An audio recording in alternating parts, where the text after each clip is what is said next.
Hello, Mega Leech. All right, there's too much pith on there. I'm taking the pith. Come on, goddammit. Ah, that actually worked. Good job. Good job, that man. Improvising.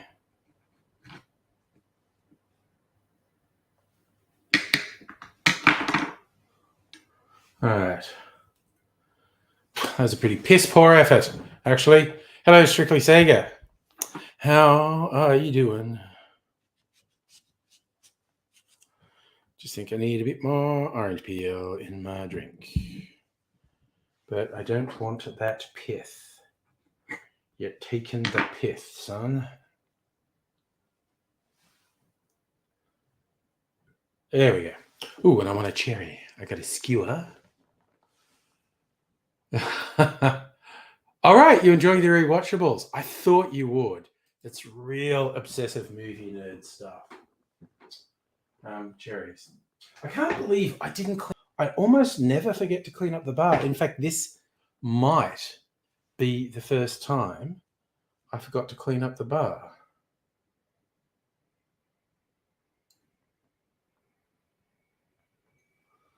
Oh well. Means I won't shoot any videos tonight. But I'm about 2 weeks ahead, so that's okay. I'll shoot some on Thursday and Friday. Well, unless I'm end up at the Offspring's place, which could always happen.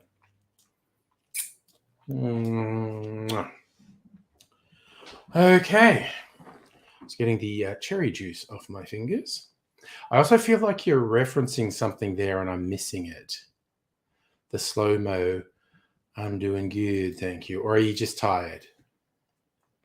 I always feel bad when I miss a reference. Oh, I got to hang out and have dinner with Dr. Abigail and Salumi and Salumi's boyfriend tonight. That was fun.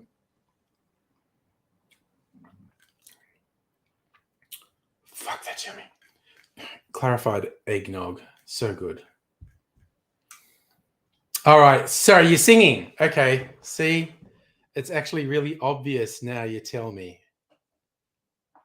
I told you I'm probably missing something. Super. You were doing a reference to something I did 5 seconds earlier. And I'm sorry, my attention span doesn't last that long. I'm lucky if at the end of a sentence, I remember what I was saying at the beginning of the thingy. That was deliberate. That was an attempt at a joke. Hoof-de-doof-de-doof. So I have a super yummy drink, and I'm just gonna chill out. So I hope everyone's in a good chill out mood. Hell, if nothing else, Strictly Sega, we can nerd the fuck out about movies. In fact, I mean, we always do that anyway, but I'm definitely in the mood for it.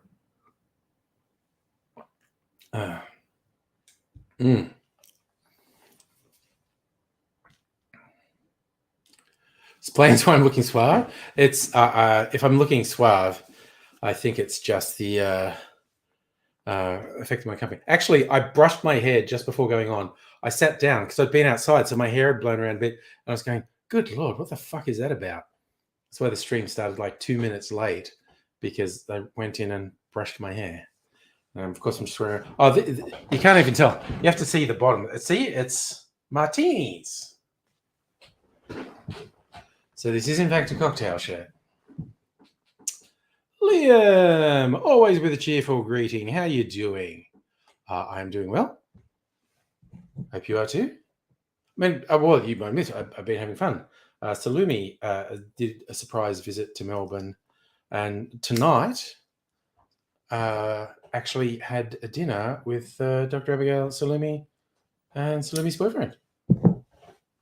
Jolly good time. Just a pub, just a pub in the city, hanging out, having a drink, having a food, having a chat. It was good. Was a good time. That's a good drink. What did I eat? There's a mix. There was this cheesy garlic pizza bread. That was yummy. I did not have a Parma. Salumi's boyfriend had a Parma. Dr. Abigail had fish and chips. Salumi had a pizza. I had these sliders, mini burgers. They're really tasty. And they're also super cute. It's a plate of little sliders. They were so cute. And some chips. So not very healthy.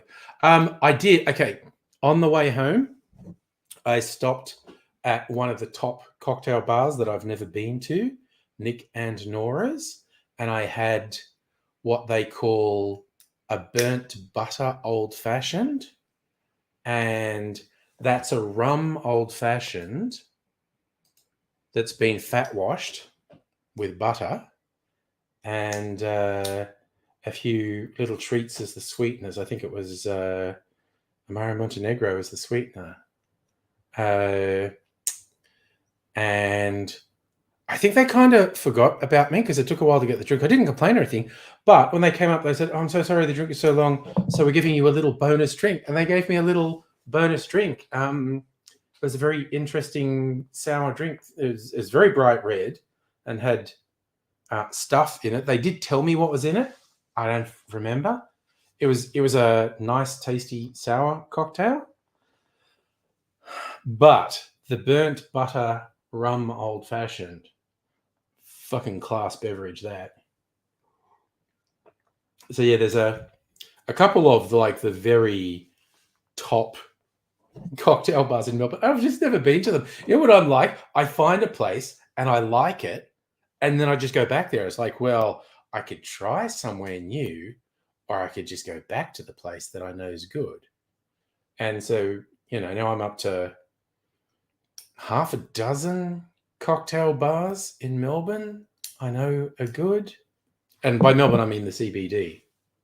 Strictly speaking, you know what I mean? Yeah.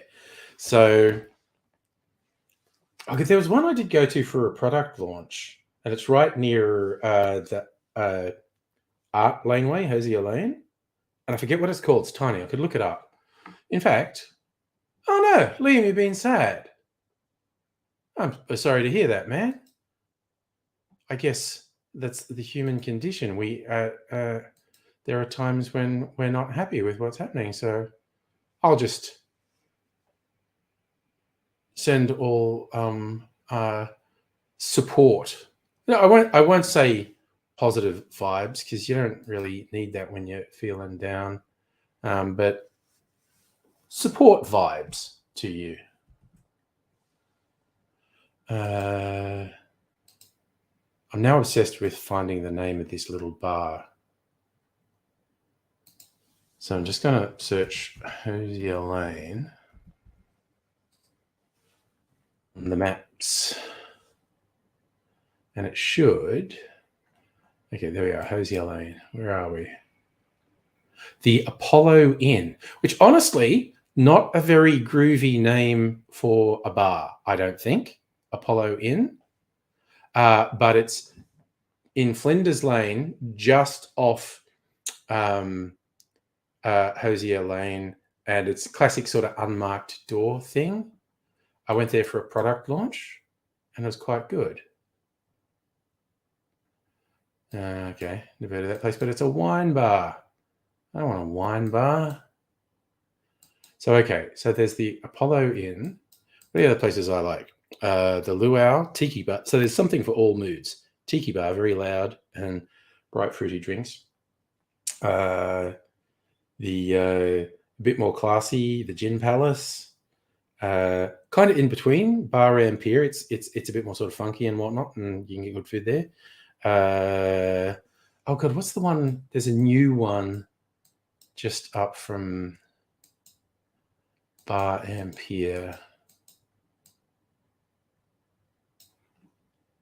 and something Kite Commune, Black Kite Commune. Yeah, Black Kite Commune. So Russell Place has got 3 in a row: Black Kite Commune, Bar Ampere, and the Gin Palace. And just around the corner is the Luau. There's also what places I've been to that are good: 1806 and Caretaker's Cottage and Whiskey and Ailment. I think that's all the city ones are. Actually, there was actually a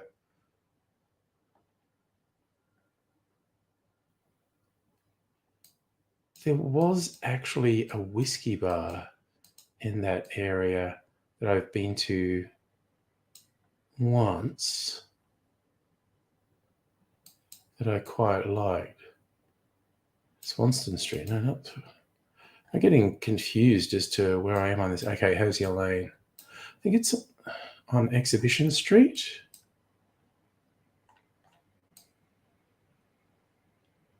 Is it Exhibition Street? No, maybe.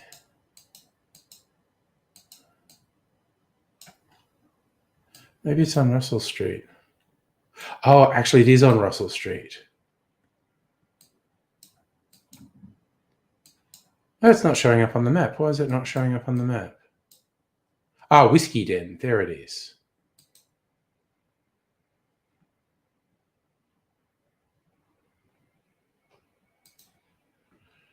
So those are the ones I've been to.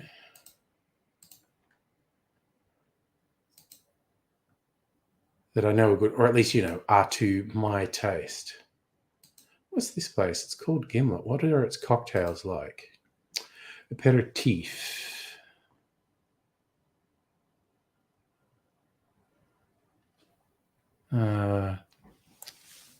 Cocktails. Non-alcoholic. One by the glass. Wait, do they not do cocktails? They only do oh no, here we go. Doing classics. Of course they do a Gimlet. The place is called Gimlet. They have to do it. A martini. A Collins. A rum punch.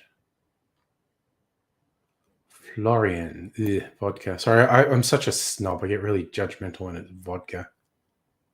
An Old Pal. That's a classic. Santiago Daisy. White rum. Alcohol. Passion fruit. Kirschau. I mean, that actually sounds pretty nice. Cablegram. Rye whiskey. Toasted sober. Ginger wine. Black lime. Man, that actually sounds pretty good. I might try that place. I've never been there. So, sorry, Liam, you've been sad. Your mum invited to a function, got postponed.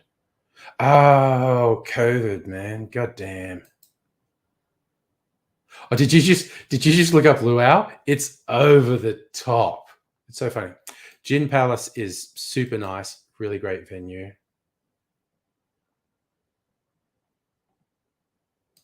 I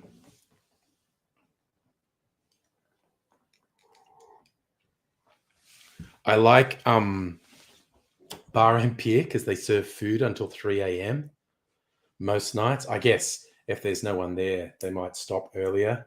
But I've had a burger there extremely late, I've had post midnight burgers there. Very tasty.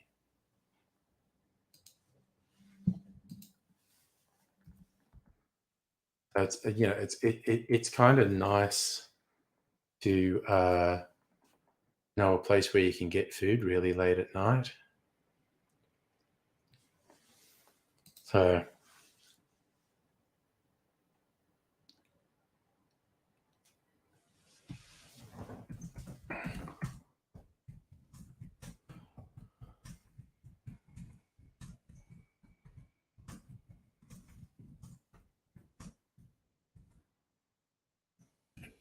massage from the Swedish Prime Minister. Oh yeah, the back bar at the Gin Palace is pretty impressive. Oh well, any proper venue should make my collection look small. Oh yeah, no, and it's good quality. The food at Bar Empire is very good. Yeah, well, I had COVID not that long ago. It's annoying. I have not yet seen Oppenheimer. I have to admit, I'm being slack and waiting for it to be free on a streaming service before I watch it. I tell you what I'm going to watch sometime this week because it's free on a streaming service. Is what do you call it? Oh god, it's that horror movie the YouTube brothers did. Talk to Me. I'm definitely gonna watch Talk to Me this week or this weekend. I've been looking forward to watching that.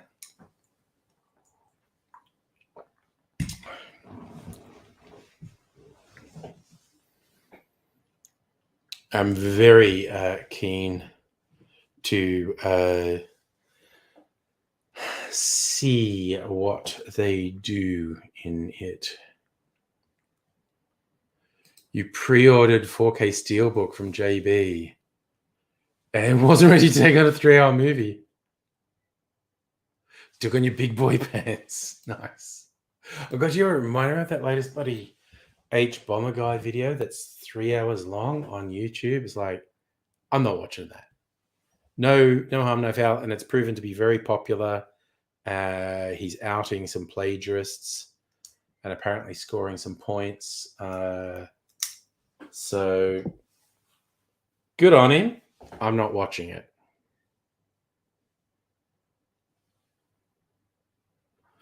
You know what I did? Because this room is a bit warm and stuffy. I turned on the aircon in this room before I got in, and now it's cold in here. I'm going to disappear momentarily to turn off the air conditioning. My bedroom will also be cooled down now.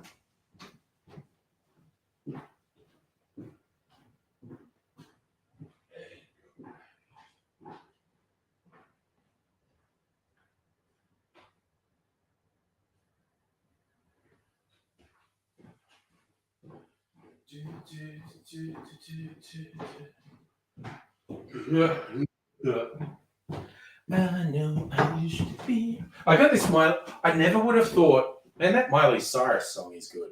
But what are these doing down here? Oh man.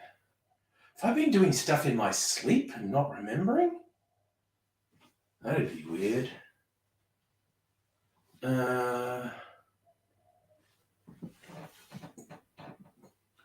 I'm finding things I don't expect to find and not finding things I do expect to find.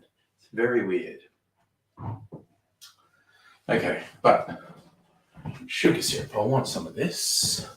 Got a jigger, I do just like to measure. And it's gonna make myself an offer. Actually, with this toffee apple whiskey from Starward.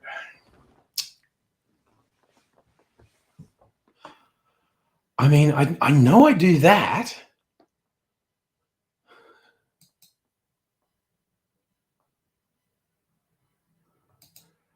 I have no idea if that's true. That doesn't feel true, but it could be. Well, what's the bottle with 53% alcohol? There's a few of those. This one is 48%. The one I was tasting last night, I think it's this one, probably talking about. The anniversary, very limited release anniversary Starward, 52%. We call it Vitalis. It is quite tasty. It's a really sort of rich, sophisticated whiskey.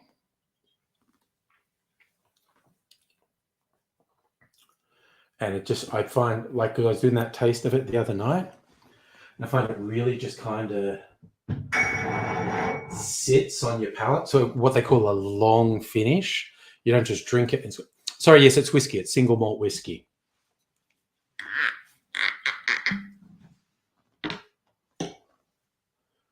Do, do, do, do, do, do, do. Yes. Oh yeah, no, Starwood are pretty cool. And they've just rebranded everything. They're really going for this young, funky image now, and good on them. It's a very different way to market whiskey.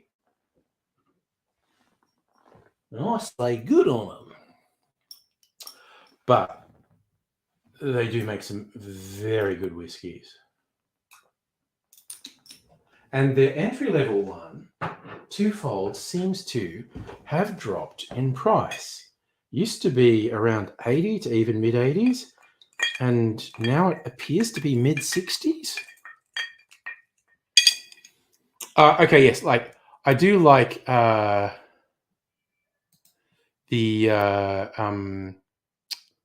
sorry, yeah.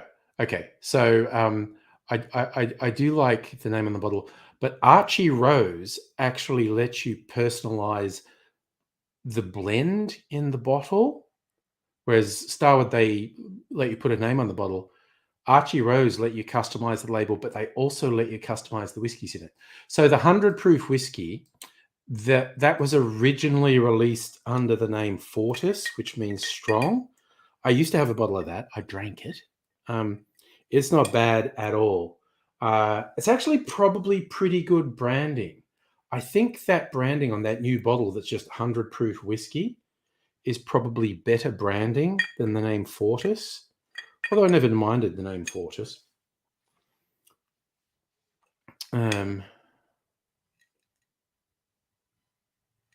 Well, it's interesting. The Archie Rose one has 3 sorts of whiskies to choose from. Gives you a description of the 3 sorts, and you can choose up to 2 of them to go in the bottle. But you can choose how much of each of them. You might go, oh, I like the sound of those too. I'll go 50-50. Or with my one, I actually went 80-20 with the blend I went. But it's kind of fun thinking, oh, from that description, what am I going to like? In fact, honestly, what I want to experiment with at some point with all these whiskies is try to put together a blend that I like. Because that's a particular skill. Being a good blender is a very specialized skill. One time I want to have a bit of a play around and, I don't know, pull out half a dozen whiskies, give them all a smell and just go, I think maybe a bit of this, and how does that? Because if you just kind of chuck them all together, it tends to flatten out and be less interesting than the individuals. But if you work out things that complement each other really well, you can get a better thing. And yes, there usually is. I don't know if this is just psychological. I don't think it is. I think it's real. When you do a blend, to let them actually sit, to let the flavors fully mix with each other. But yeah, just actually putting different whiskeys together with no thought for what it is usually does not produce a good result. It's normally going to result in something that's kind of flat and just not as good as the individual components.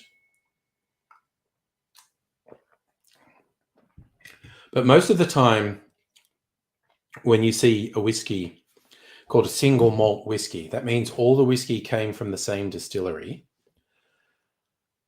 but it's actually a blend of whiskies made by that distillery. You get the blender at the distillery, and they'll taste from all the barrels, and they go, I'm liking that, and I think this and this and this. There we go. So a single malt whiskey is not all from one barrel. They will usually advertise quite prominently if it's a single barrel whiskey. Like if all of this bottling comes from a single barrel, they'll normally say that.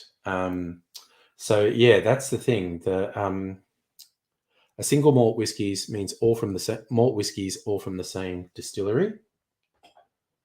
But it will be a blend of different whiskies they've made. Ooh, I've actually been to the, not for a while, but I have been to the Starwood site. They do make good drinks. Do you think I should do that on the cocktail show? A cocktail punch. I mean, depends what you mean there, but yeah, I mean, a good punch is something that's got a good base cocktail recipe in it, and then you can add, fruit and lemonade or whatever to make a big bowl. It's yummy. This might be the last alcohol I drink tonight. Just take it easy on a Tuesday night. I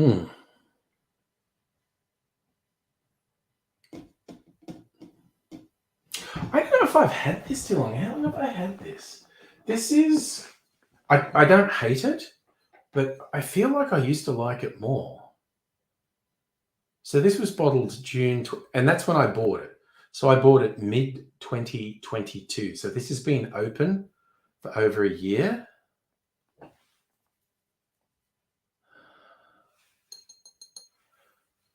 Maybe. Look, honestly, I might actually do it on Thursday or Friday night. Have a go at doing a whiskey blend. Well, see, that's the thing. The more you drink down a bottle, and like, there's not that much of this, but this Solera was still tasting good to me. But the more air there is in a bottle, the more likely the whiskey is to oxidize and lose some of its best qualities. I do have a fair bit of Starwood stuff.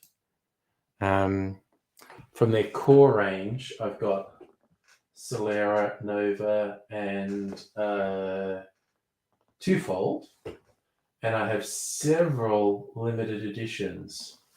The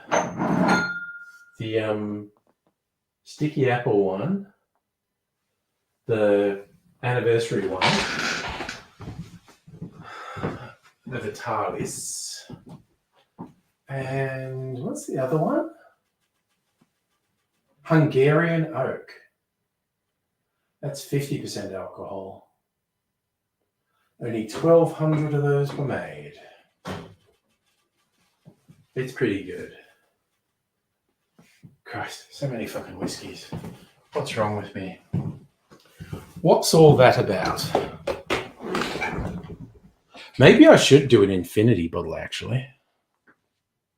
Okay, so Solera is actually a style. Solera is a style of aging a spirit. It's not just a whiskey thing. What Solera means, and there's probably subtleties to this, but it's basically you don't let the barrel, you don't empty the barrel. You pour out and bottle maybe 80-90% of the barrel, and then you retop it with new whiskey that you're going to age. So doing that, having that continuous turnover, yes, like having an infinity bottle at home, but that's Solera style. I think the difference is, and again, I could be completely wrong here, but I think the difference is the new whiskey you keep adding is the same mash bill as the whiskey you emptied out. I'm not sure if that's part of the whole technique or not. But yeah, it's basically infinity aging. You leave a little bit in. They do it with brandy. They do it with rum. But yes. So Solera is an aging technique. The funny thing is, I had not drunk a lot. Like I could probably look up how long ago I bought that, and it will be a long time ago. And I tried it again recently, and I forget why. I was thinking, like, man, I just haven't even had a taste of that one for ages. And I tasted it and went, God damn, that's good. Megaleech, good question. As Stricky said, does it shorten the aging process? Well, and I'll just talk Australia, but there are similar rules for whiskey everywhere. To be called whiskey, there is a minimum aging required. In Australia, it's 2 years. I think in Scotland, it's 3 years. In America, it might be 2 years. There are different rules for bourbon and just whiskey in America. But in Australia, the whiskey has to have been aged for at least 2 years. So Solera will never have an age statement on it because the age is indeterminate. But to market it as whiskey, the minimum age of any whiskey in the bottle has got to be 2 years. Matured in Apera wine barrels. That's Australian sherry. That's Starwood's thing is aging in X wine barrels.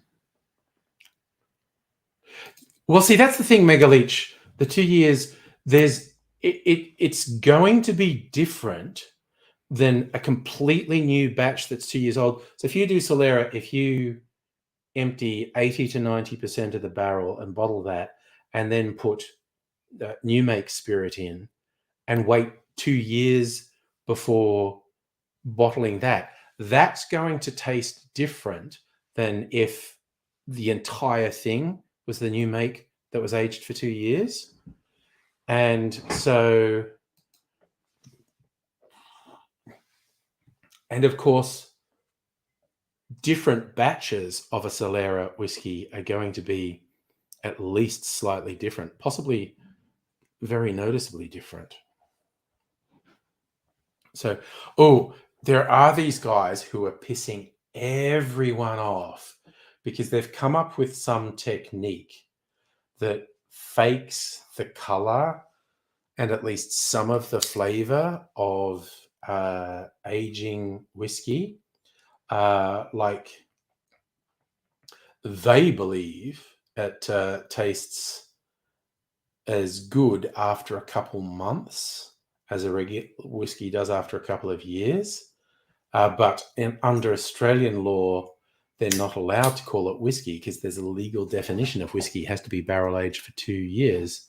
But at least one of these distilleries, there are at least two distilleries doing it. And I think they're each using a different technique that they've developed independently. And at least one of them is bottling this drink and calling it single malt. They're not calling it whiskey. They're calling it single malt, which is, I think the whiskey distillers are calling it a dick move because there's not a legal definition for the term single malt. But if someone sees something that looks like whiskey in a bottle marked single malt, they're basically going to think it's whiskey. So the actual whiskey distillers are pretty pissed off at these guys. Oh, that's fun. The whiskey in the Solera vat goes to 1998. So that's like from when they first started. And wow, okay, that's pretty fun. So Megaleech, do the process for 2 years, and it could compare to a 10 to 20 age. Well, here's the thing. Age statements are very weird. How it makes the whiskey taste will vary quite a bit depending on where it was done, what the climate is, what sort of barrels, size of the barrels, what your mash bill was before it went in, what type of like warehouse the barrels are kept in. there are just a huge number of variables as to what aging will do, and the type of wood in the barrel has a big effect. And also, if it's a new barrel, like a virgin barrel, or if something else has been in it, like it's extremely common for Australian whiskey distillers to age their whiskey in ex wine barrels because there's such a big wine industry in Australia. So there are a lot of ex wine barrels. Some people actually import ex bourbon barrels and age them. Oh God, when I was talking about Starward, I forgot my most recent and most expensive purchase. Finished in ex Lagavulin barrels. Lagavulin, very famous smoky Scotch whiskey. So there's a really subtle smoke in this one. Having said that, I feel like I'm going to go and have a taste of that one. That's probably my most recent purchase, and probably it's green actually. Look, I'll bring it over. It's got that great Starward Starburst logo on it. I just get the box because the box is so nice.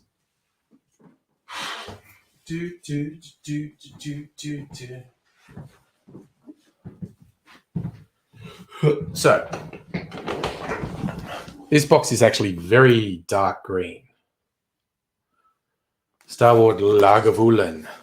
Now, what's interesting is they've mentioned Lagavulin, so they have obviously paid or have a very good relationship with the people at Lagavulin to actually use. Now, this is cask strength. This is how it came out of the cask. It's 55%. Cask strength is a very ambiguous term because there are a huge number of factors that can affect what the alcohol content is when it comes out of the cask or the barrel. I've got a different cask strength over there that's 64%. And I've got a couple of others that are around 57 to 58%. Yeah, the logo, the Starburst logo is really nice. Did I show this is? Oh, well, you would have seen the new bottles, Strictly Sega, looking at the website. I do actually have one of the new bottles because it was on the freaking sale. Here it is, Nova. My fave, Nova. So, old bottle of Nova, which I have to admit, I quite like. It's got Starbursts painted. Well, I mean, they're printed on, but they're like, that's not labels. They're printed on the bottle. I tend to keep these bottles because they look cool. But this is the new bottle that Nova's in. I actually think this is quite good marketing. This is very eye-catching, I think. Hey, Justin, how are you doing?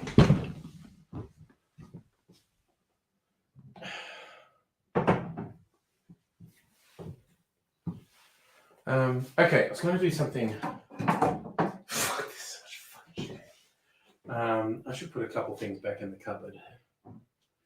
Bottles of Nova. I kept buying bottles of Nova because they were on special. And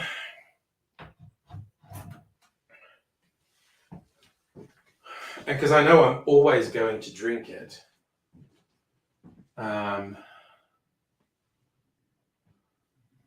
Oh wait, there's another Starward. Let's go. Which one? It's a big fight between Archie Rose and Starward. How many I had? This one is. Oh God, there's another one in the cupboard I just read.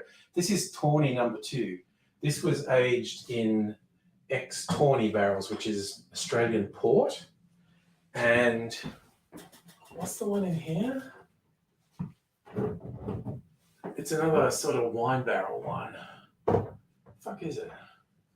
God, anyway, I have several more Starward bottles than I was saying. Justin winging the way back across the ocean. So look at this one with a very plain label. Oh, there's a flaring out.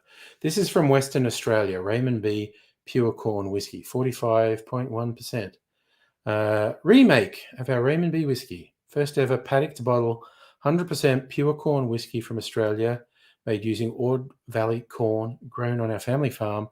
Old style fermentation and distilling techniques. Aged for 2 years in oak barrels, charcoal filtered for a taste rich with creamy corn notes, expressive of Northern Australia. This was like a discontinued line that I got really cheap, like a third off its price. You nervous? The top shelf is actually pretty thing. Oh, nice. Justin bringing some tequila back. Classy.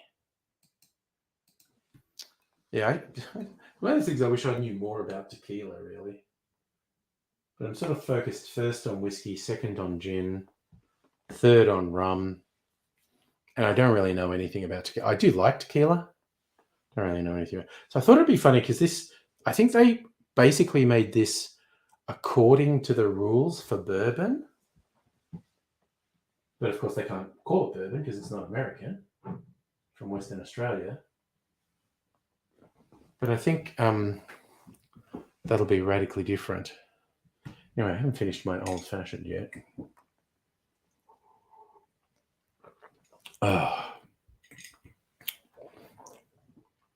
Still getting the apple flavor from that whiskey though. So I'm thinking probably a blend. It's time to do an infinity thing, I think. I do have quite a few bottles, and I have a cynical ploy in mind. If I empty some bottles, then I feel okay about buying more bottles. So was an Overmore Red. Yeah, you normally, there's quite a spectrum of colours you get in whiskies, from very sort of light golden straw to very orangey red. Yeah, the corn one.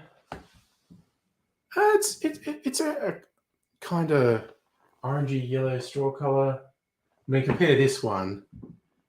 This Starward one is sort of more red orange. This one's more yellow straw orange.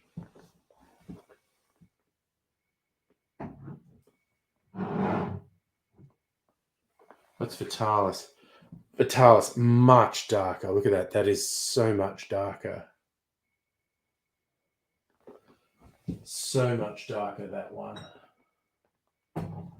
So it's very interesting there. Look at this one, this Japanese whiskey I have. It's so light. It's just a very light yellow, like even compared to the corn one. Now the corn one looks kind of orangey in comparison to this. Very pale yellow. So you do. I think that's down to what sort of barrel they were aged in, and what, if any, filtering they do of them. Yeah, that Japanese one is almost like white wine. Yes. So Justin, if I went overseas, no, I would not do that. That just sounds painful.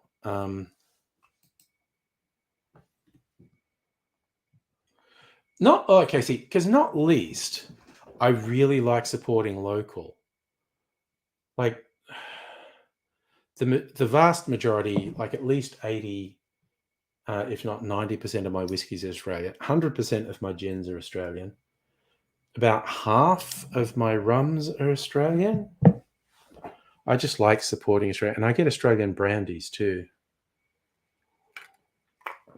and Australian liqueurs. And I have actually tasted some Australian agave spirits that are very nice. In fact, when I went to the gin festival a little while back, one of them had an agave gin. So it was gin. It was made to the things of gin, but the base spirit was an agave spirit, and it genuinely, it was like the best of both worlds. It had the good qualities of gin and the good qualities of tequila in it. It was really tasty. It was very interesting. And there are a couple of distillers in Australia making agave spirits. I did see one kind of doing bullshit names where they're trying to trick people into think it's tequila. No, you need to say it's an Australian agave spirit. It's not tequila. Oh yeah, no, absolutely. Strictly speaking, independent brewers and distillers. Yeah, beer, wine, cider, spirit people. Oh, I fucking love going to distilleries. They're so passionate. It's like Mrs. Angry and I always doing weekends away to places where there's the distillery we can visit. And yes, tequila is protected. And because the Mexican folk who have traditionally produced tequila aren't colossal assholes like the Euros, I am quite adamant in my defense of their right to protect the name of tequila. Nintendo Lunchbox from downtown Vegas. How are you doing? Nice to see you. Oof. Now, just for fun, I was going to do a taste comparison of two whiskies that are just going to be super different. The Precious Cask Strength Lagavulin. You see, I haven't drunk much of it. I had a little bit of it. The Precious Cask Strength Lagavulin.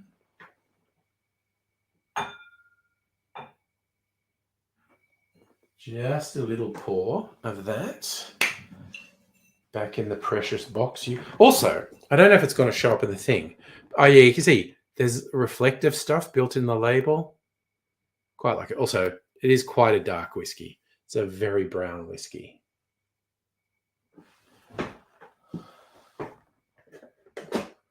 So that's a tasty little number. And I'm going to pour my corn whiskey in another one.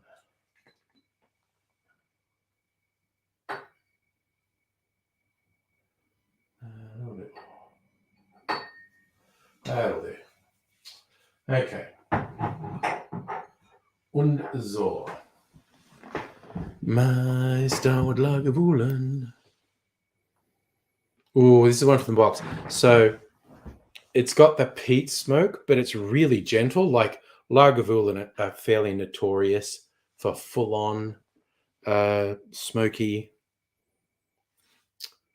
In fact, just for a laugh, I've still got this freaking novelty box I got. I've had a taste of these, but I haven't really used it. So there's like 3 little bottles. Smokehead. So these are Islay Scotches. So this one is just called Islay Single Malt, 43%. This one is called Smokehead Rum Rebel. I think this was finished in a rum cask finish, and it's 46% alcohol. And finally, this one from Smokehead is called High Voltage. This is 58%. So, just for fun, I'm going to compare just on the aroma. I'm not going to drink any of this one, but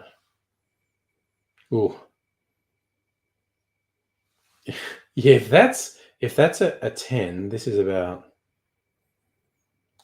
5. This oh my god, the smoke is so strong on this. It's almost like burnt rubber, honestly. You do get a thing with a lot of scotches. There's like this iodine flavor. Like the aroma is kind of like Band-Aids, which is pretty weird. That's a few scotches have that, and that one does. It has that iodine element in it. This one doesn't, just but the smoke. And yes, pirate whiskey way back Man, I bought so much fucking booze over the pan, and I keep buying it, but I've got like 5 times more booze now than I did at the start of the pandemic. And what's that? It's almost like orange? Orange vanilla. That's just like a really light, bright aroma, whereas this...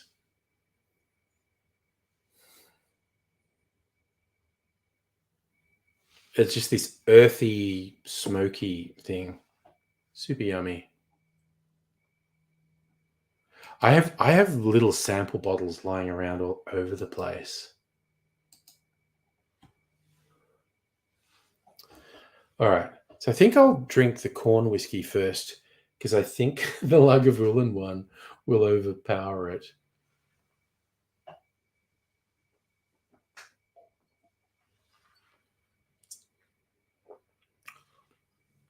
Mm. Oh, that's like floral and God, that's almost like musk sticks. Like there's a sweetness in there, sweeter even than honey. I guess that's the corn.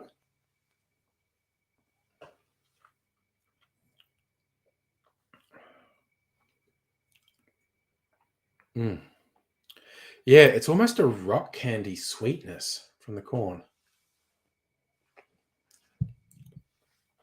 Really bracing sort of flavor in that. I do tend to not waste it. Oh yeah, no, it's fun, and I've definitely got to do another blind taste off at some point. Just have little samples of a whole bunch of the whiskies poured off and do a blind tasting and see which one I like the most when I don't know what I'm drinking. Cleanse the palate with a bit of water. Und now to taste the Lagavulin. Yes, Nintendo Lunchbox. We tend to have actual sugar in our products here. So yes, a lot of Americans really like our Coke because it has sugar rather than corn syrup. Because see, you have corn syrup and everything in US because the corn growing lobby is so powerful. We have sugar because we have a really big sugar production industry in Queensland. It's all politics. Yes. Yeah, it's about time I got a few people over on the stream, actually. I haven't had anyone over for a little while. I'll have to work on that. Anyway, I'm going to taste the Starward Lagavulin.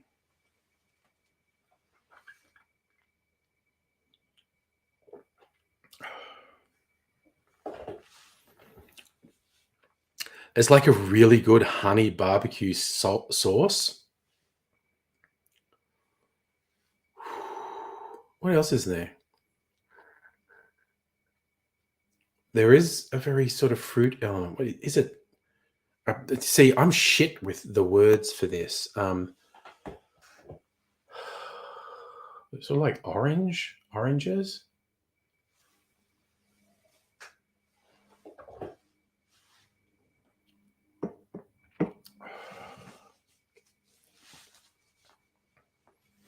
Mm. Oh god, the smokiness just kind of sits there. You get one of those ones. I'm thinking the really traditional American style barbecue sauces,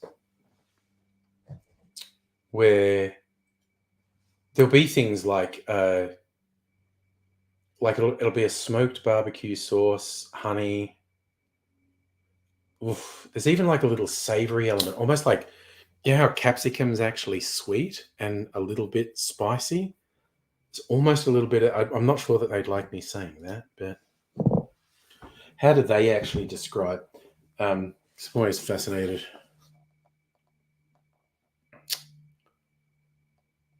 Oh yeah, I was getting fruit off it, and they said there's tropical notes.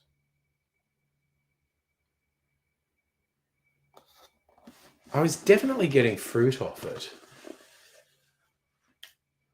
Maritime influence, tropical fruits, toasty oak, coastal peat, gentle smoky, modern twist, rich and earthy. Red berries, actually, yes. For me, it was orange and red berries.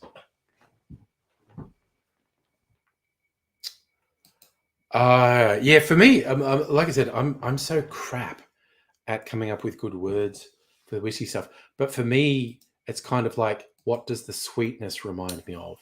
That corn whiskey reminded me of like rock candy, and I think that's the sweetness from the corn. The sweetness in that one was definitely fruity. There's a definite fruity sweetness, and other ones it'll be a type of honey or golden syrup or even molasses. But yeah, some of them just I think it was it Solera. I said gave me real caramel notes. I feel like it was Solera. I said gave me really caramel notes. But yeah, I just like experiencing uh, the the different types of sweetness, and sometimes, or actually quite often, there's a really sort of cinnamon spicy element in there too. And hi, Heine, by the way. Oh, nice, Justin, doing online Australian job interviews while you're on holidays. Nice. Okay, Nintendo Lunchbox. I do not drink wine at all, but tell you what, you unknowingly have just led me astray, because I'm going to go over here and get something now. This is from Tasmania, the spiritual home of Australian whiskey. Hellier's Road, who make like the best ever cream liqueur I have ever had. This is their Pinot Noir finish, single malt, 46%, 46.2% in fact. So this unique Pinot Noir finish whiskey has been aged in American white oak barrel, finished off for up to 6 months in French oak. Do they do an age statement on this? No, so it's it's of an indeterminate age.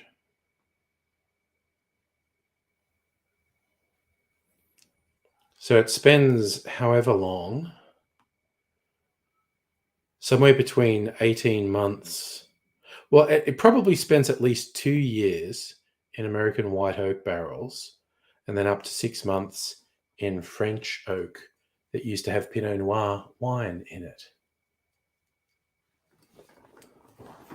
So, because you've led me astray, Nintendo Lunchbox, now I'm going to do a quick taste test. I mean, I know I like this.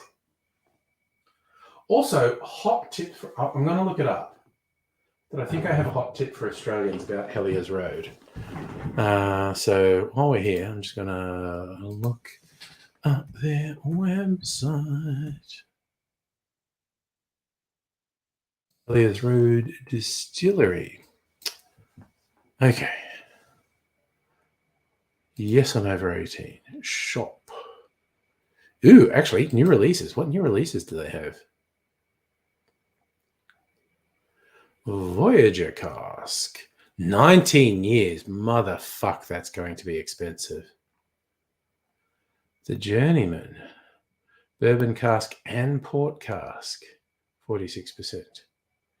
Sherry cask, aged 7 years. Now, the Journeyman doesn't seem to have an obvious age statement in it, and the others do. Double cask. Tasmania Artisan Single Malt Whiskey. American Oak, French Oak. Dark Harmony. Aged in stout barrels. So, double cask is $119, which is not bad for a stretcher. Sherry cask $139, Journeyman $169. Yes, the Voyager, the 19-year one, $645. God damn.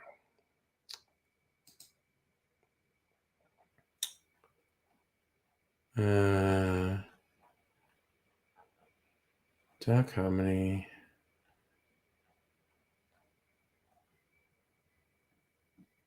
Where's the whiskey cream? Do they have any new flavors? That's what I want to know. Original salted caramel coffee. Oh man, they don't have the Nutella one anymore? Ah, god damn, I'm gonna feel desperate when I use that up.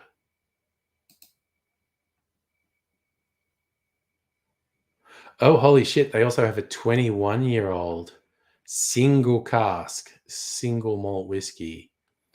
$1,350. God damn. No, so I don't have a hot tip for them because they must have sold them all because they've completely changed what the bottles look like. Their bottles used to look like this, tall and skinny. Used to look like this. Now their bottles look much more like this. And it's like they were getting rid of these ones. I think they called it their heritage ones. It's like they were getting rid of them. They really marked down the price, which is actually why I bought this. But it looks like they're all gone. So Strictly Sega down on Mornington. Oh yeah, well also down on Mornington, the Jimmy Rum Distillery, the Bass and Flinders Distillery. It's not quite in Mornington, but it's around that way. The Chief Sun Distillery. All do very good product. But anyway, because Nintendo Lunchbox led me astray, I'm going to try the Pinot Noir finish. Lolo Drips on the Twitch. How are you doing? Nice to see you. Oh, and I always, when someone new pops up on Twitch, I always explain I'm using something called StreamYard to multi-stream. So most people actually watch me on YouTube. Some people watch me on Twitch. And even occasionally, some people watch me on Facebook. But I'm just drinking whiskey tonight. Oh my God, that's so nice. Like, that's so mellow. What is it? The aroma on this one. Oh, Lolo Drips. It's Angry Aussie. If you just look up all one word, Angry Aussie on YouTube, you'll find me. Thanks, man. I also do cocktails if you like cocktails. That's a different channel. But anyway.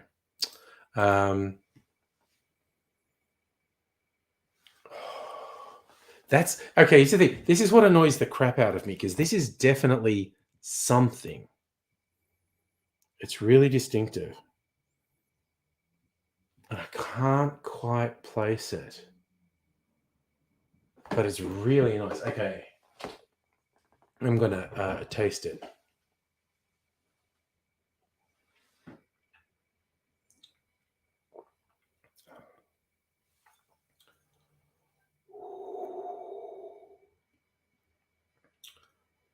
Oh, that's like halfway between caramel and honey, and it's warm. Like, what was it 46%? Did I say? Yeah, 46.2%. Bit more alcohol than your bog standard whiskies. Ah, you have the Bundaberg rum flavored eggnog. This is my clarified supermarket eggnog that I added booze to, and it's so goddamn yummy. I am definitely getting some more supermarket eggnog and clarifying it again because it's so friggin' yummy. But this week, maybe Friday night, I'm going to try my eggnog, which has been aging for 3 months. The final test is aging eggnog a good idea. It tasted good at 1 month. It tasted good at 2 months. Now we'll taste it at 3 months. And if I think it still tastes nice, I'm going to make a batch to one recipe or another and age it for a year.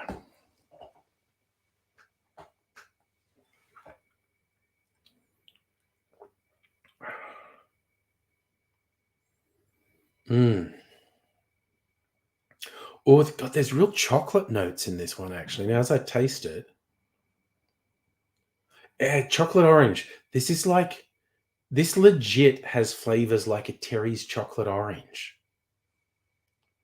I'm assuming that's the Pinot Noir, like the grapes that are doing that.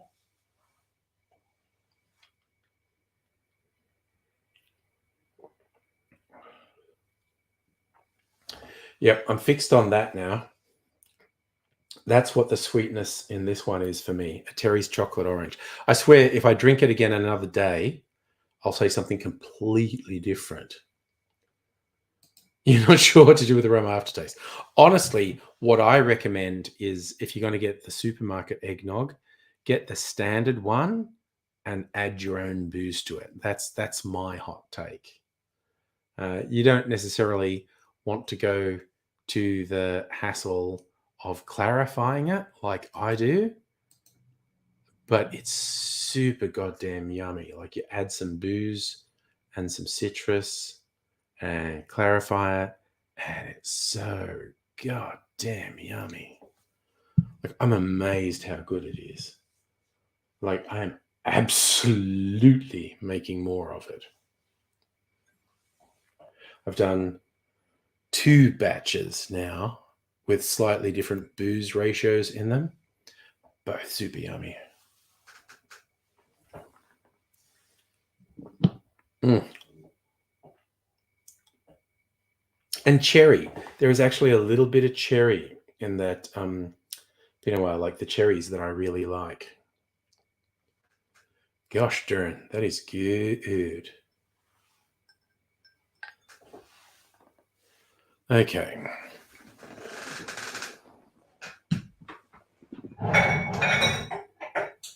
Put these out of the way because I don't want to break it.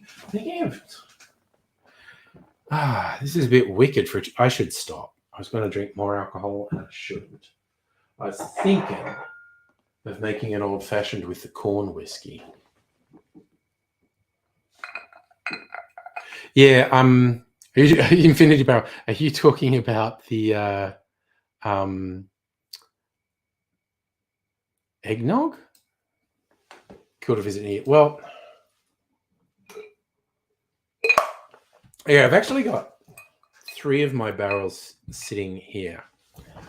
Of the 3 barrels, one has port, which I just dip into when I want to have some port because it's yummy. One just has red wine, and it's cheap red wine. All right, so mixed whiskies. Well, I'm not sure I'd do a barrel. Like it'd be a bottle. Although you might be on a fucking winner, actually. You might be on a winner, Strictly Sega. Do an infinity, like just a blend, just like empty some bottles into one of my barrels and leave it for a year. Like do it this month and open it New Year's Eve the next year. Got to be a barrel. Okay, dude, you're in charge. Big Pat, how's it going? All right, I'm legit gonna do it.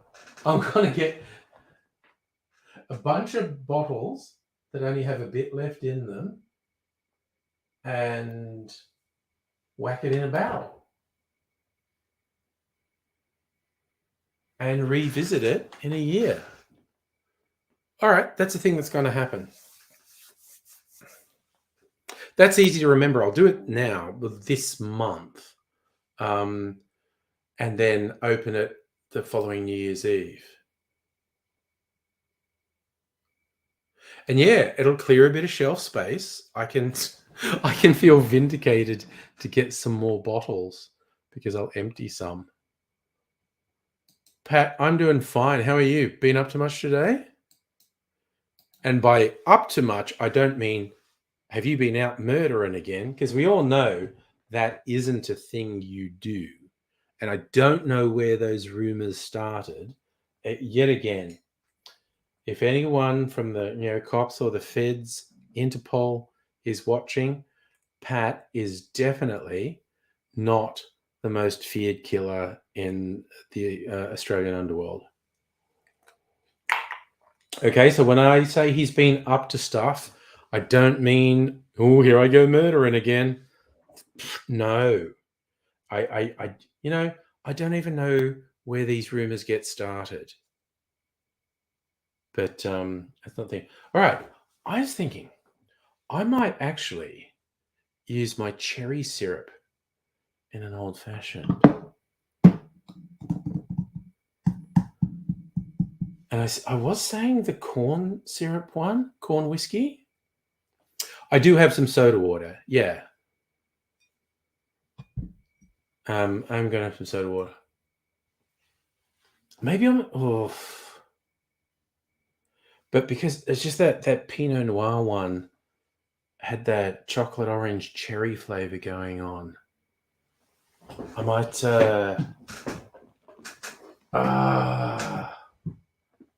Okay, I might make a small one. I'm going to make a small one.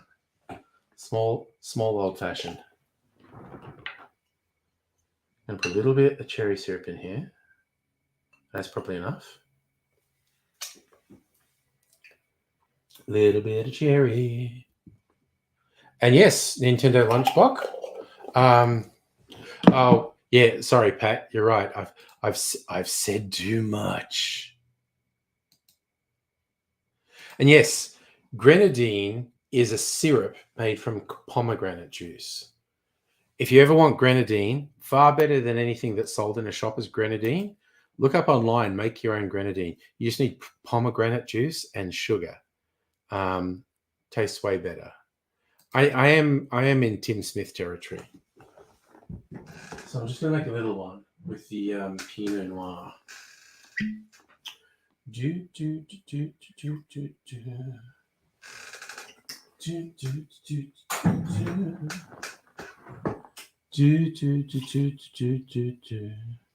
And just do a little dash of the whiskey bit. Actually, maybe even like a little, just a few drops of whiskey bitters and a few drops of chocolate bitters to highlight that Terry's chocolate orange flavor. All right. Yeah, so this is just a little mini old fashioned. And we give it a stir. Yes, Pat, that's what we're going to tell the cops. When the cops said, but you said he was the most feared. No, I didn't. I was drunk. I don't know what I said.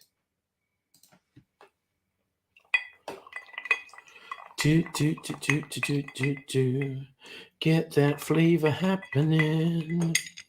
All right, now I'm going to see if my theory worked. If my theory worked, I might make a full-size one another night.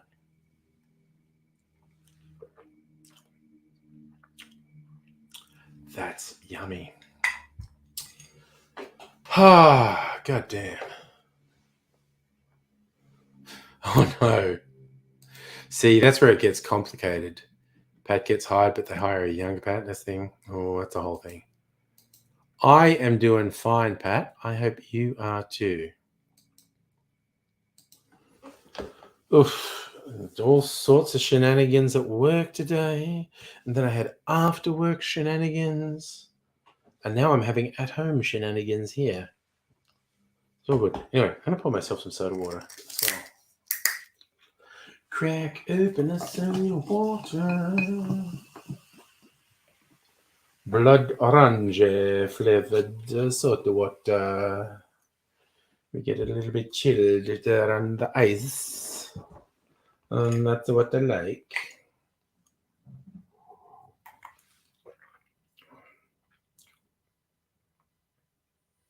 Honestly, this would probably have been better with my spiced apple brown sugar syrup, but it's pretty good. Anyway, it was all an experiment. Yes, that's the thing. Leave it for a couple of days. Beautiful. That was the weirdest thing. Okay, you have to be of a certain age or into old Australian comedy. That's from the Comedy Store sketch comedy show from the 80s. Con the Fruiterer. There's this whole thing where there weren't actually any jokes, but they created characters people like seeing, and the characters would always say the same thing. Comedy Company. Thank you, Heine. That's the real name. It was the Comedy Company. Yes. Nicely done. And there wouldn't be any actual jokes. It would just be characters people liked saying the same things. Yes, Kylie Mole. I probably preferred Kylie Mole to Con the Fruiterer, but and what were their other stock characters? Colin Carpenter. I love that Nintendo lunchbox. Science is just fucking around, but also writing down the notes. Oh yeah, Glenn Robbins was Uncle Arthur, wasn't he? They all had their characters and they had multiple characters. That's probably the top ones. Con the Fruiterer, Kylie Mole, Colin Carpenter, Uncle Arthur.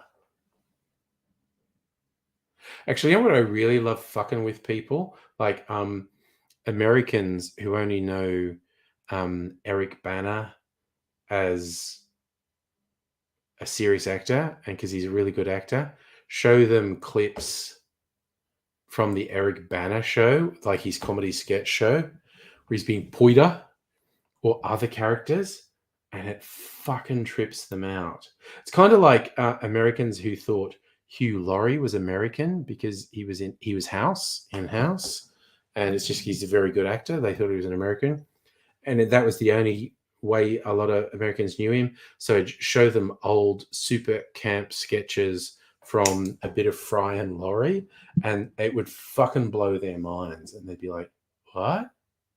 What?" Because it was just so incongruous with the perception they had of him. It's a funny old world. And yes, Nintendo Lunchbox, not only was UK's president a comedian, he was a comedian who had a show where the premise of the show was a comedian who ran for president and won. And that's just so weird. That is absolutely wild. Oh God, Strictly Sega, you have a comedy company record.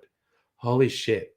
What I grew up with, my dad had Bill Cosby and Benny Hill records. I have Monty Python records. Oh God, I think I have some Ostentatious records. Jesus. But it's like, he's not just a TV star, comedian. It was just a comedian whose show was about a comedian who becomes president. And he became president. It's like, what the fuck? Yeah. No one is here. I also get what you're saying there, Nintendo Lunchbox. Oh, someone who's been on TV can't be president. Oh, so you've got Derek and Clive. I don't think I have any Derek and Clive albums. I have heard them. I don't think I have any. Yes, no, I was actually a little bit slow for your joke. Yeah, it's not like Ronald Reagan or Donald Trump, who somehow made Ronald Reagan look smart. Never would have believed that, but here we are. Good Lord. We thought Ronald Reagan was the low point. Then we thought George W. Bush was the low point.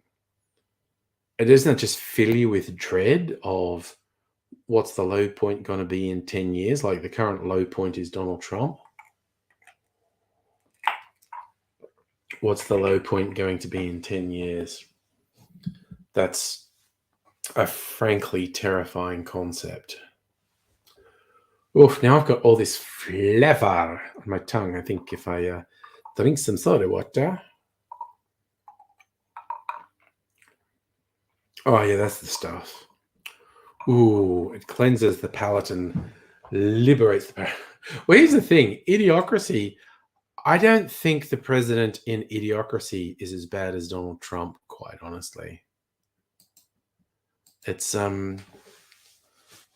he's not actively malicious like Trump, and he just seems an accurate reflection of his populace, really.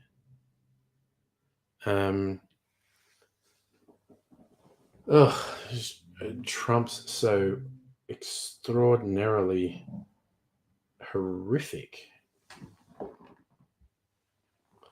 and not a joke.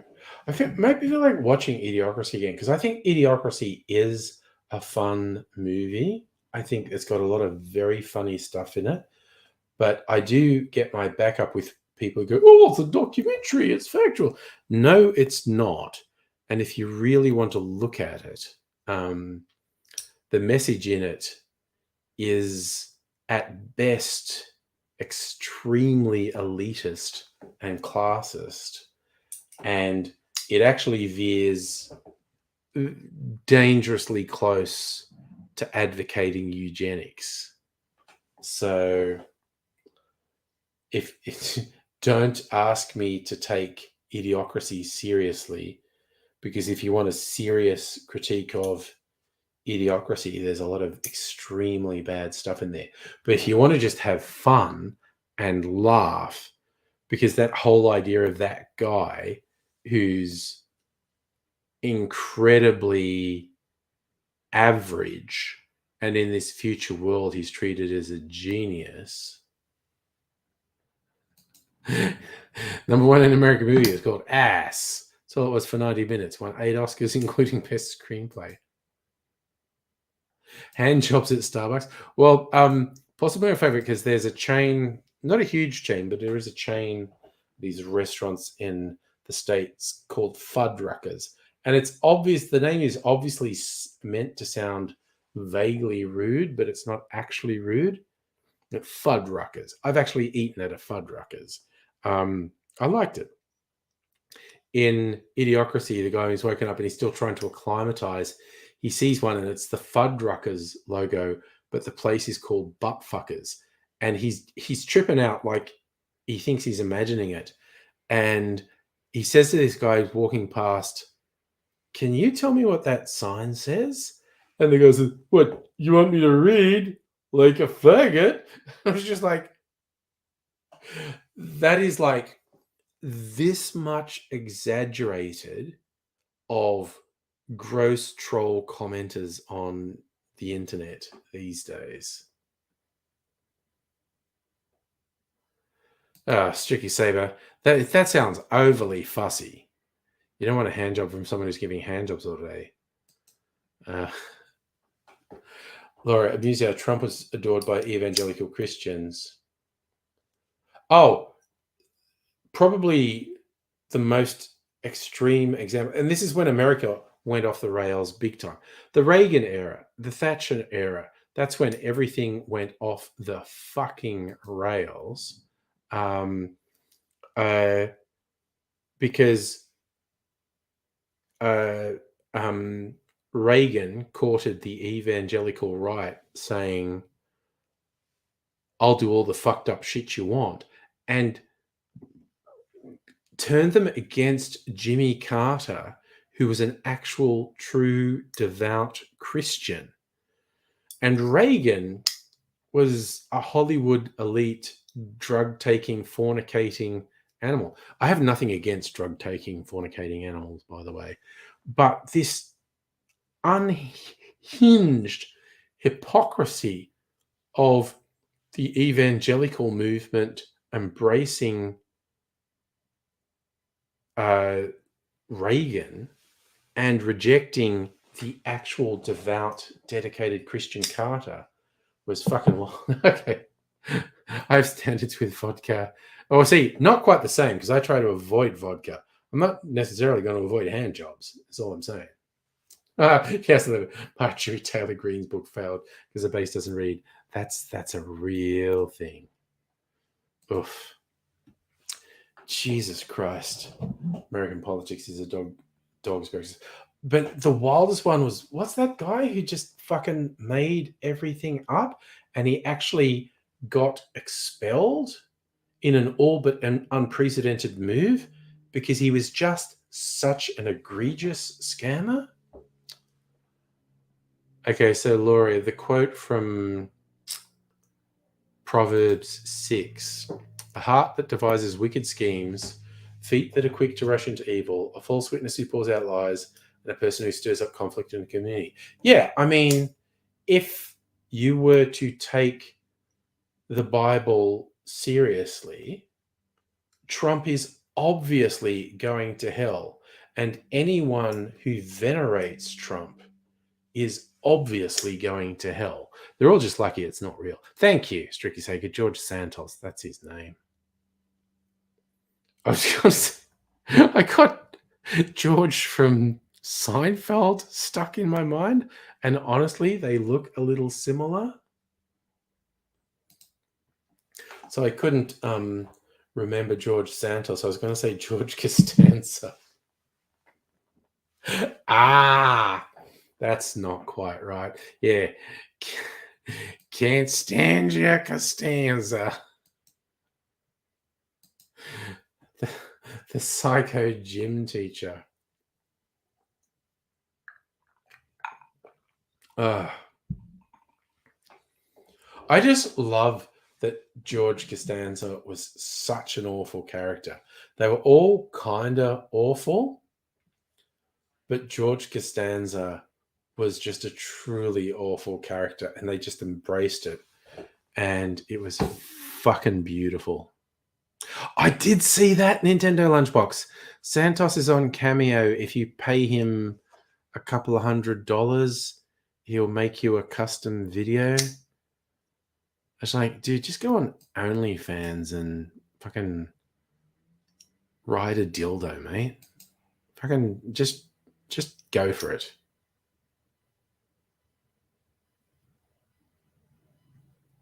Yeah, it's really funny. He was definitely trying to exploit the whole pension thing, but I think expelling him means he gets no benefit. Not 100% sure, but I think it does.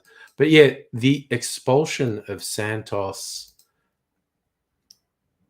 is all but unprecedented. But it's just like everyone just was like, fuck that guy. He's already on OnlyFans. I mean, you know, if it works, it works. Oh god, I saw a fucking story this week. Apparently, some prominent and successful Australian OnlyFans stars had like all these dudes wanting to get with them, and they're basically they're up where Schoolies is on the Gold Coast saying, yeah, we'll set up a time, we'll come and you can have sex with us. It's just going to be on our OnlyFans. And that's the whole thing, apparently. Laura, Santos got wrong. Oh, you need to be voted twice to get the pension. Yeah. Yeah, and I feel pretty sure his expulsion ensures he never gets any benefits. Oh, okay. No, I could see that he used money to buy OnlyFans. I thought, you know, he had his own OnlyFans where he was doing naughty stuff. More power to him if he does, I say. If it's consensual, it's consensual. So, okay, sorry, no, Nintendo Lunchbox, you're saying, what was he, okay, what was he posting, Tony? Now I have to look this up. George Santos OnlyFans.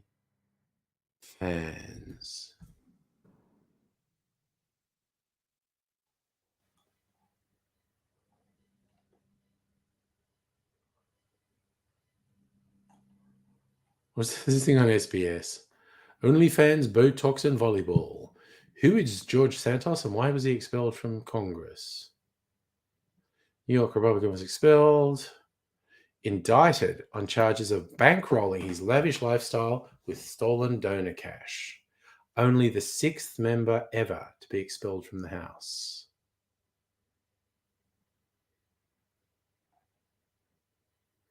He was elected in New York's 3rd Congressional District, November 2022. Jesus, that's really fucking quick. He only lasted a year. Almost his entire backstory is a fabrication from his education, religion, personal history, and professional experience. He's been indicted on dozens of federal charges of stealing from campaign donors, credit card fraud, money laundering, and identity theft.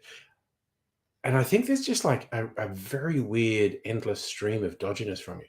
Congressional ethics investigation found overwhelming evidence of misconduct, accused him of seeking to fraudulently exploit every aspect of his health candidacy. Santos has denied charges, but he allegedly used donor money to pay for Botox treatments, access to OnlyFans, as well as luxury Italian goods and vacations to the Hamptons and Las Vegas.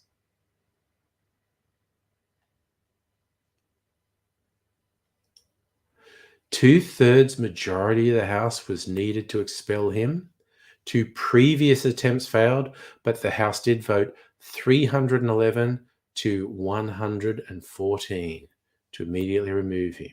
And that is a long way above 2/3. That's almost 3/4. Aside from criminal allegations, he's become notorious for a series of bizarre fabrications, including claiming to have worked for Goldman Sachs, being Jewish, sure, and having been a college volleyball star.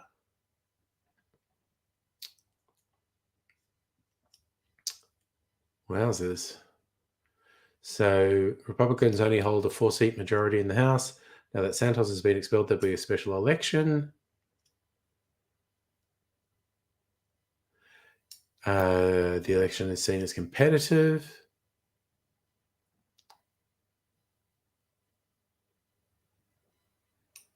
Oh God, one of his defenders is Matt Gaetz. Again, I think when you look at the stuff Matt Gaetz is probably guilty of, you can see why he'd be defending George Santos. God damn. Again, Matt Gaetz stands a chance of being convicted of some incredibly serious crimes.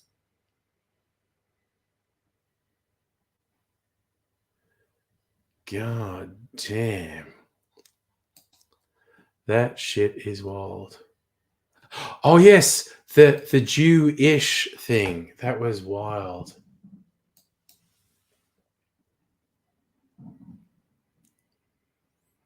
He also said he was in the Montana movie. Oh shit. Oh yeah, okay. So Strict Sarah, I get this. Bob Menendez. Santos is stupid, but it's small time compared to other stuff that's happened. Absolutely. Bob Menendez been taking bribe money from Egypt to America. Is he the Democrat who's now facing his second indictment for really obviously extreme bribery? Because there was a dude and he just seemed to love crime. He seemed to just be so into doing crime. Just incredibly, bizarrely, blatantly obvious crime.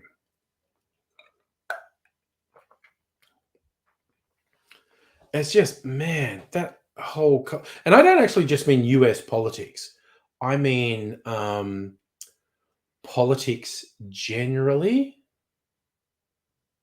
is super fucked and attracts super fucked people and encourages them to do super fucked things. But yes, it's like George Santos is a comedically ridiculous scammer. But yeah, that dude we're talking about, Bob Menendez, is just so freakishly, openly criminal on such a large scale. It's absolutely incredible. It's mind-blowing.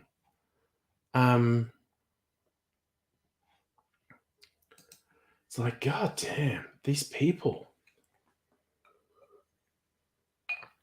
Oh, it's absolutely wild. And there's some pretty friggin' weird shite in Australian politics. You look at very shady shit that Tony Abbott's done, that fucking Scott Morrison's done, but Jesus.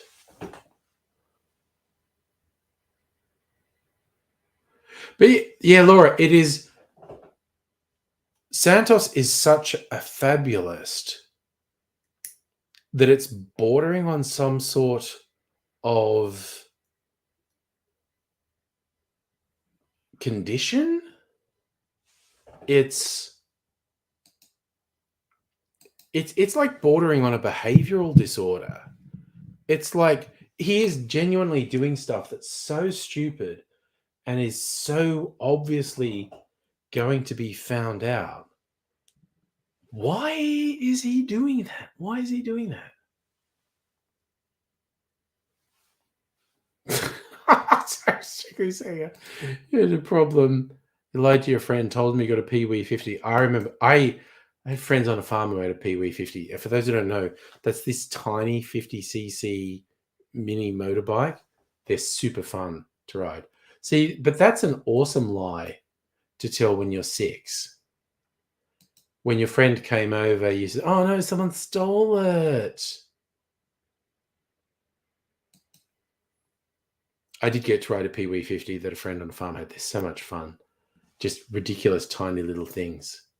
Yeah, is Santos a pathological liar? Again, I do actually hesitate to pathologize someone, but there really does seem to be something at least verging on a personality disorder with Santos, because it's just so fucking strange. Laura, can you join? I want to see something cool, Laura. Of course you can come on. I always want to see something cool.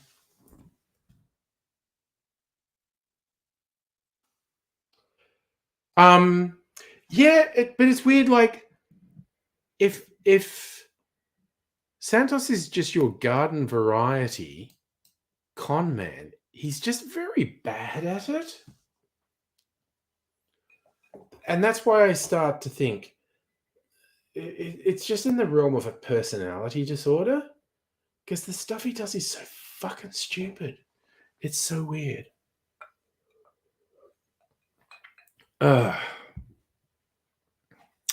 Okay.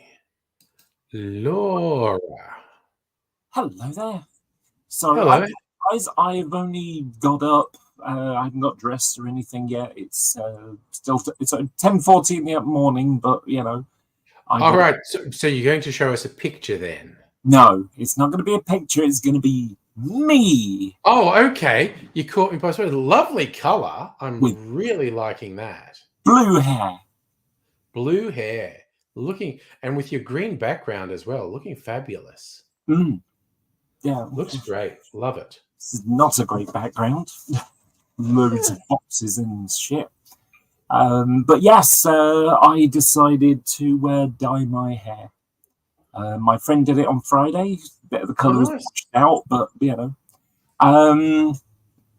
So yeah, and it's better than the first attempt I tried at blue hair. The first time I tried it was like 10 years ago, and I was like nearly 40. Yeah. And you know, it's like, okay, my hair's getting thin on top. I think I'm going to try and recapture my youth. And vibrant. So I decided I would get my hair blue. And so I went and bought the dye, and I went to my mum's, and she said, "Did you buy the bleaching stuff?" Oh. What bleaching stuff? What bleaching stuff? Turns out you got to bleach your hair to make it like to get the color, yes. But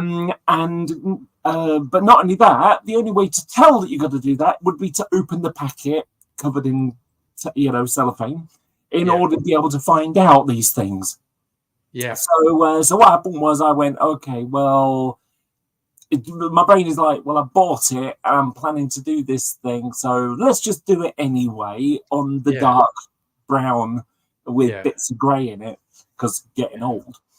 Yeah. And I thought, well, what I'll end up with instead of like bright coloured hair, I'd end up with, like dark blue hair, Yeah. which would kind of look cool, not too vivid. Yeah.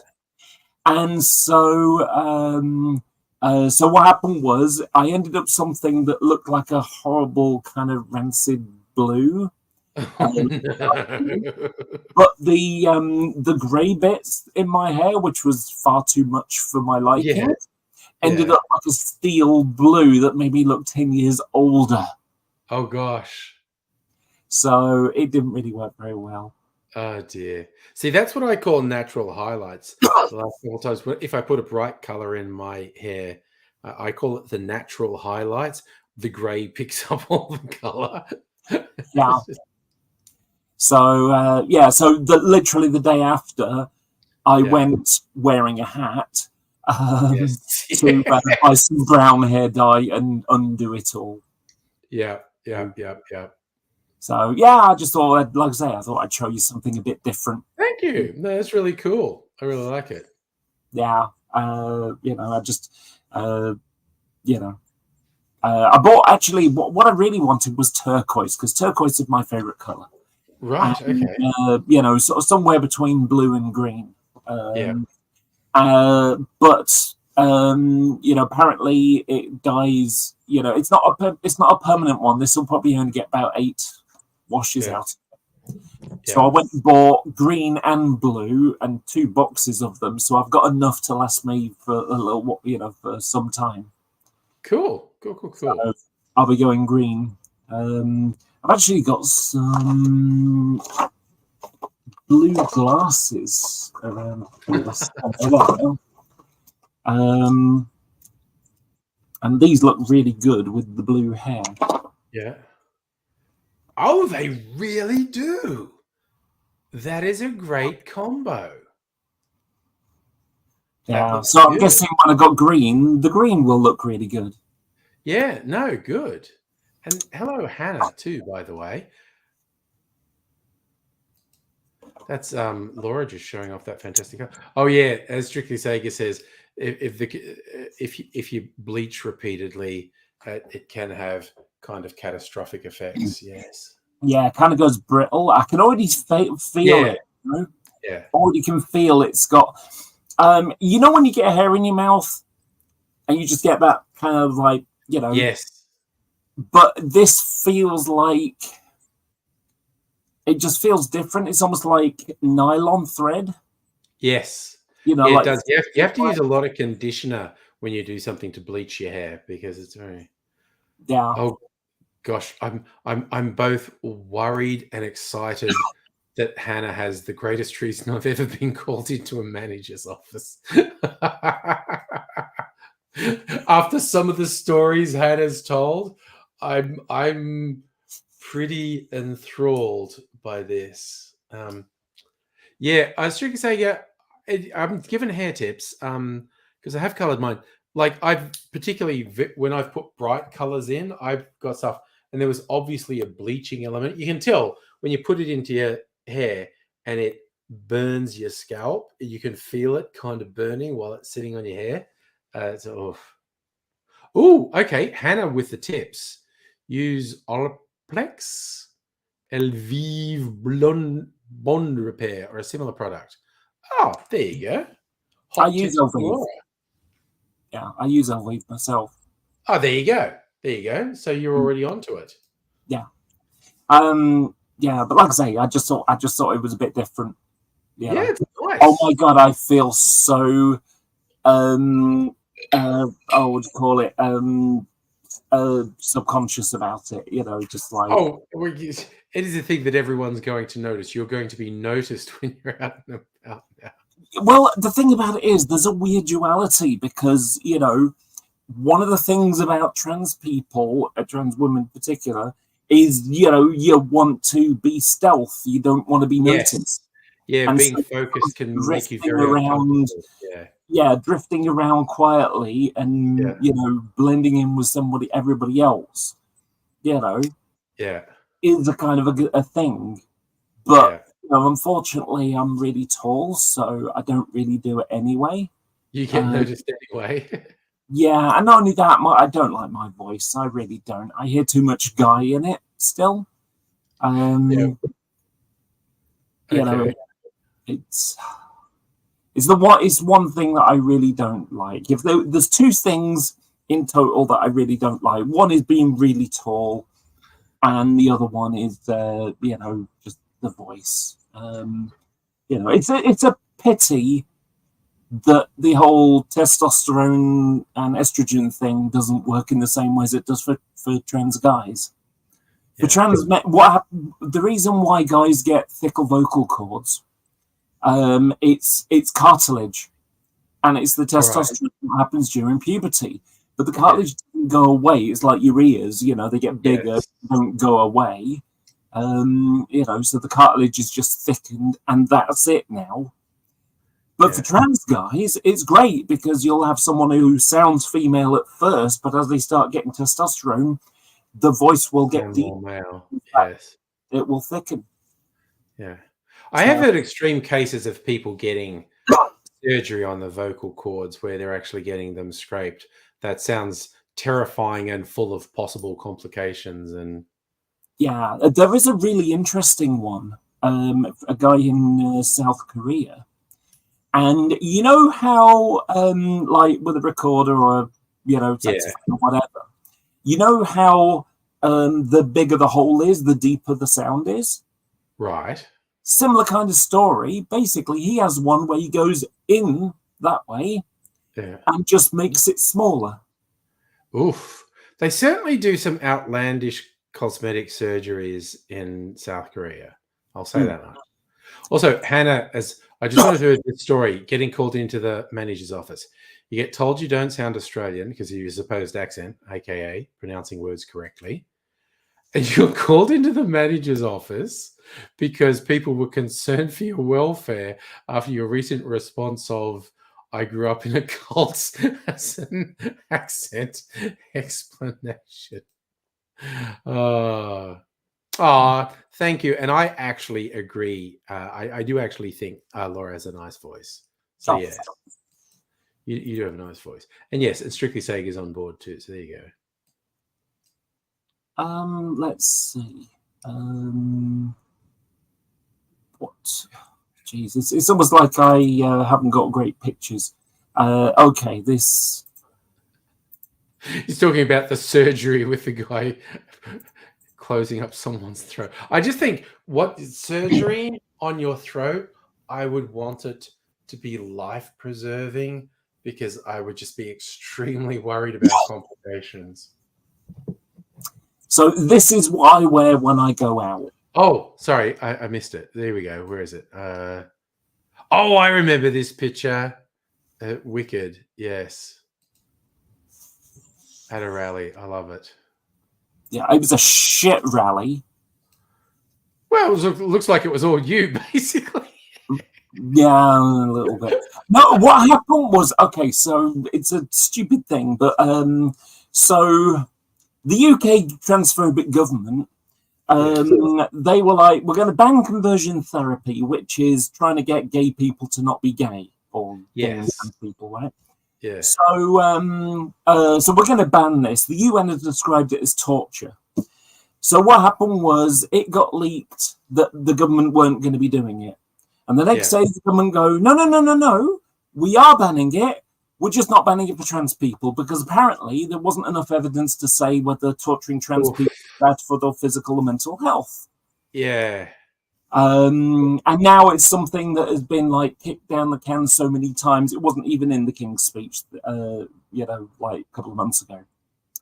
So, so what happened was, as a result of this, you know, flip flop, you know, trans people basically and non-binary and porn, when you're only 1% of the population, maybe less, having allies is really important. You know, so you know, so what happened was there was a protest in Manchester, and I gave a speech, and it was brilliant, and really, really happy with it, And when I give a speech, unless I'm doing a script, which I did do on the last couple because I was using stats and stuff. So I needed the numbers to hand, and I thought, well, if I'm going to have need the numbers here, I might as well just write a script. So so the way that I do it a lot of the time, I just wing it. But I'll have being autistic, Aspie. I tend to have like blocks of things that I just say. So it's like, rote stuff. So for example, or cyclists shouldn't be on the road. Cyclists have been required to use the road since 1865, 60 years before cars were even invented. Yeah. That's just a phrase that I can just pop out all the time. I'm ready to go. And if I get some arsehole in the car doing that, I can just yank it out and just spit it out of them in a flash. And because I've said it so many times, it's just a phrasing that I say. It's almost like make America great again. It's almost like a slogan, series of slogans I've got in my mind, like a rapper with lines ready to go at any time. Anyway, so so what I would do is I would have sort of 5 notes in my head of what I want to talk about and just sort of weave it through as a speech. Well, you were really great at someone. You should come to the Liverpool one we got going next week. And I turned up the week after in Liverpool with a couple of friends. And the tone of it was vastly different. So there was a group who hijack protests, any protests. They're a far left radical like socialist group. They're called the Socialist Workers' Party. Oh, yeah, here that would be Socialist Alternative. Yes. Right. So basically, they'll turn up at any protest with a bunch of banners, and you'll get like Trans Rights Now, and it's Socialist Workers' Party on it. Yeah. And the problem with them is that they don't really give a shit about those things 99% of the time. They're just trying to get people to buy their little newspaper. They're hijacking the attention. Yeah. They're so minor that nobody, most people don't even know who the hell they are. Yeah. So they just see like banners for free that you can take away and, wave around, and you didn't have to do anything. You didn't have to prepare it or pack it or fold it up in a bag somewhere, etc. So, well, the problem is when you're doing a protest, you're hoping that it'll get in the local news or something. Yes. If the government, who the people that you want to change their minds, if they just see Socialist Workers' Party, they can just look at it and say, oh, they're just a bunch of, far left radicals. They're nobodies. We can ignore them. Yes. So that's the reason why a lot of us don't like this Socialist Workers' Party. No, it literally happens here. They're called Socialist Alternative here. That's exactly what happens here. So turns out the Liverpool one, the people that were running the protest were Socialist Workers' Party members. Oh, and that's why the vibe was wrong. Yeah. So the speeches were basically, unions are great, you should join a union, and oh, by the way, trans lives matter. I mean, that was the theme that was around there, and we're sort of looking at like our friends like, what the fuck is this kind of thing, Yeah. Didn't even mention conversion therapy ban or any of that stuff, Yeah. Yeah. So given the speech that I'd given the week before, I was really happy about it. So I thought, right, I'll go and do, I'll do another one. And so, and I've made note of, I've gone around telling people like, this Socialist Workers' Party, they're not, I explained who they were and that kind of thing. Yeah. Including, and I went to one group, and most people had no idea who they were, and they sort of gave banners back, kind of thing. Yeah. So, I was really treading on some toes there. Yeah. And of course, this is when I learned that the group was run by them or their members. Also trans, also LGBT, but mainly. Well, it was all through the Socialist Workers' Party lens. Yeah. So I went to one group. Oh yeah, we're members. Oh right, okay. Well, that kind of thing. And they wanted to, and say, well, why shouldn't we? Why can't, that kind of thing. And so, okay, that, so speech, so what's it, all stuff goes on, people are giving speeches. And I sort of went up to one of the organizers while someone else was speaking, and I said, do you mind if I give a speech? I've got a speech that I'd like to make if I can. Yeah, sure. And while I took my flag to my friends and sort of like film it for me kind of thing, the person who I'd said, oh, we're members, had gone up to the organizer and told them no, that I shouldn't be allowed. Oh, no. So what happened was I went back up. So sorry, we're not doing any speeches by other people, just the people organize. And, and this bizarre reason was the person organizing it had a stalker. And so therefore they needed to be lower profile or something. I don't, despite they were organized and given a speech, strange. Yeah. It's like, well, I couldn't use their megaphone. And so it's like, okay, well, I'll just give a speech when you're done then, when this is over. Because there'll still be people here. I'm just letting Pat establish his alibi before I go to bed, because I'm about to go to bed. And it's like, yes, officer, he was here the whole time. Really? Someone burst into a gathering of underworld figures and just blew them all away? Blood everywhere? Dead bodies? Oh my God, that's outrageous. Can't have been Pat. He was on the live stream. I don't know where these rumors get started. Do you know what? I actually think that that Pat is the antithesis of you, Angry, because you've got an overly large head and he's got a very, completely underwhelming. Proportionally, my head should probably be on Pat's body, honestly, because Pat's got a normal person's head and I've just got a ridiculously large one. Honestly, that probably should be it. Also, I love this one from Hannah. Yeah, torture's bad, but only certain people. Yeah, it's anyone defending any form of conversion therapy. It's fucking wrong. But anyway, as I said, I am going to bed. The last bit of this story is very right at the end of it now. Yeah. So what happens is, it's like, right, well, when you've done, and I'm stood ready so that when this finishes in a few minutes' time, because all the speakers had spoken now, and so I just speak to the crowd. I've got a loud enough voice. I can project myself. And so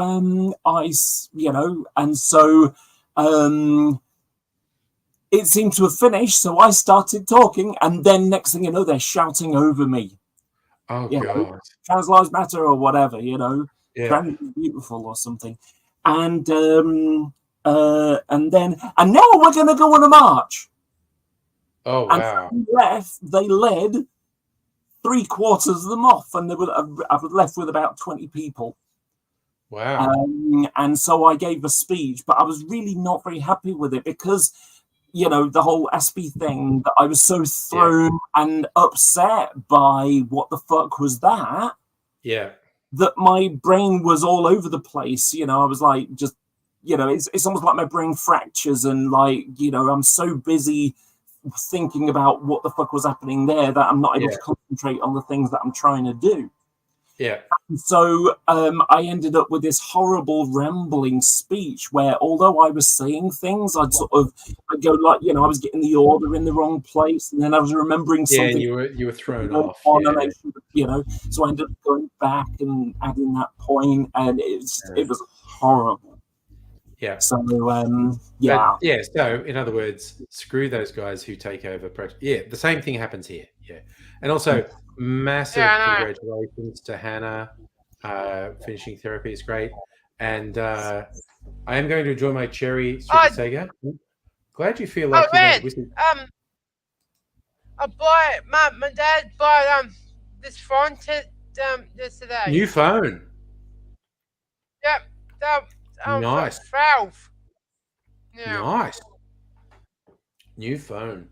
Yeah, my so we're still working our way through rewatching the Expanse. We're in season 4 of 6 seasons. Mind you, we also thoroughly recommend the new Doctor Who if anyone hasn't been watching it. The first 2 specials are available now. Funny you should mention. And so funny you should mention Doctor Who, because I decided, you know what, I'm going to watch them all from the start on the BBC iPlayer. You can watch them from the start, and they've even got ones where they've lost the footage, but they've got the sound. And so, you're talking about classic Doctor Who, yes? Oh yeah, like 1962. Yes, some of them they've done animated versions of ones that they've got the sound for. Yes. Yeah. Do you know, there's a really interesting thing. So there is a sort of a community of people who like to, tinker around with X-Studio stuff. Yeah. So, I don't know if it happened in Australia, but we had a funny thing where cable TV, Sky Sports, and they were trying to sort of sell like, oh, you can pay extra money and get HD quality football sort of coverage. But the thing is, it was a massive con, because what happens is the video cameras that they buy, they last about 4 years. So a bit like a TV, the next generation you get is a bit better and a bit better and a bit better. Them going to 2K and 4K is just like, that's just what they do as they get better over time. Yeah. So charging you for what they're already going to be doing is just a con. Well, as a result, when they get rid of a bit of hardware, it might be a bit of sound recording stuff or video cameras or whatever, they'll end up being sold like cheap for like, a couple £100 to someone who's just got an enthusiast, someone who's an enthusiast. A lot of stuff ends up going to like, like BBC, top quality stuff. They'll go to like your budget, homebrew type, movie makers or whatever. And so, when it came to Doctor Who, they got rid of a lot of equipment and things like tape machines where they'd record on tape or whatever. But then what happens is someone finds an episode of Doctor Who in a can in their loft somewhere that the granddad, recorded 25 years ago, 40 years ago, or whatever. And so as a result, but we haven't got any equipment to play it on. And so they end up having to go out to the community. And so you've got people who've like bought something for £200 and made, £20,000 on a piece of equipment that the only reason they got it is because it's like there's only 4 left on the planet. Yeah. And so they would be, it's like either that or lose it. And they're more interested in it than, Yeah. So the story of preserved old Doctor Who stuff is pretty wild, actually. I just got to say, though, the early Doctor Who, fucking English shit.